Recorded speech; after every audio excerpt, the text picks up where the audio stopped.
যতদূর চোখ যায় মাঠ জুড়ে শুধু আখ আর আখ। আবহাওয়া অনুকূলে থাকায় চলতি মৌসুমে টাঙ্গাইলে আখের বাম্পার ফলন হয়েছে।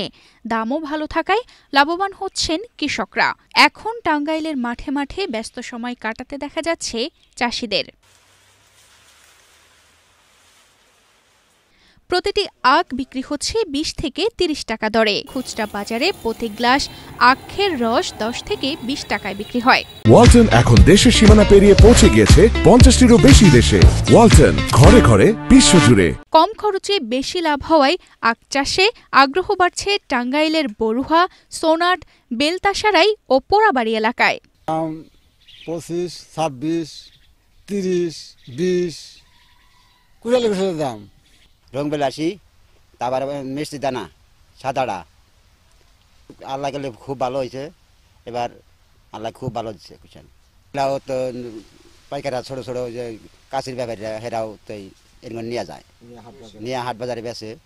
আল্লাহ খুব সুন্দর ফলন দিছে, এমনকি বৃষ্টির কারণে একটুকা প্রথমে ক্ষতি হয়েছিল, এখন বর্তমান ভালো।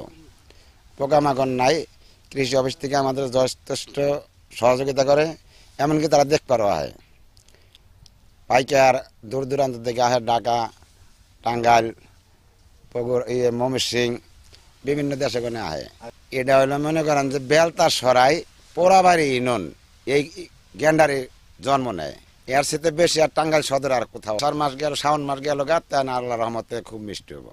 রোগবালাই ও পোকামাকড়ের আক্রমণ না থাকায় আখের উৎপাদন বেড়েছে। স্থানীয় পাইকাররা ক্ষেত থেকে আখ কিনে নিয়ে যাচ্ছে ঢাকা, পাবনা, সিলেট, চট্টগ্রাম সহ দেশের বিভিন্ন জেলায়। বাজার মূল্য বেশি হলেও পর্যাপ্ত সরবরাহ থাকায় ক্রেতারাও খুশি। ভালো ফলন হয়েছে, পোকামাকড় নাই। ঢাকা যায়, চান্দুরা যায়, পাবনা যায়, সিলেট যায়। আমরা আবাদ করি, পাইকাররা খেতে নিয়ে যায়।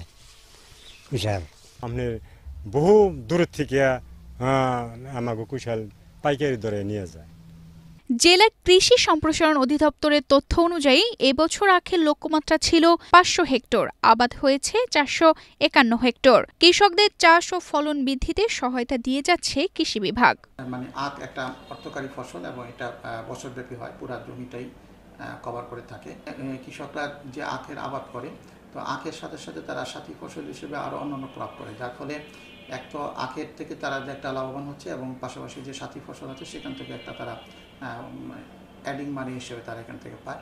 তো কৃষকদেরকে উৎসাহিত করার জন্য আমরা উন্নত মানের যে জাতগুলো আছে আমাদের ঈশ্বর দিক থেকে, সেই জাতগুলো ইকো গবেষণা ইনস্টিটিউট, তার মধ্যে আমরা কিছু কিছু চারা তাদেরকে বিনামূল্যে আমরা বিতরণ করি এবং পাশাপাশি বছর একটা নির্দিষ্ট সময়ে এই সমস্ত কৃষকদেরকে এবং মাঠ পর্যায়ে আমাদের উপসহকারী কৃষি অফিসার আছে, তাদেরকে আমরা ঈশ্বর গবেষণা ইনস্টিটিউটের মাধ্যমে আমরা কিছু প্রশিক্ষণের ব্যবস্থা করি, যাতে করে আখ চাষ করে তারা যাতে মানে আধুনিক যে প্রযুক্তিগুলো আছে সেগুলো তারা ব্যবহার করতে পারে এবং সে আলোকে তার উৎপাদনটা আরও বেশি তারা এখান থেকে পেতে পারে।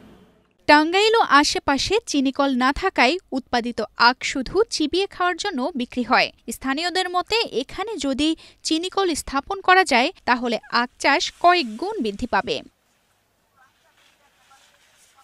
তানজিদা রহমান, ইনায়া, বাংলাদেশ প্রতিদিন।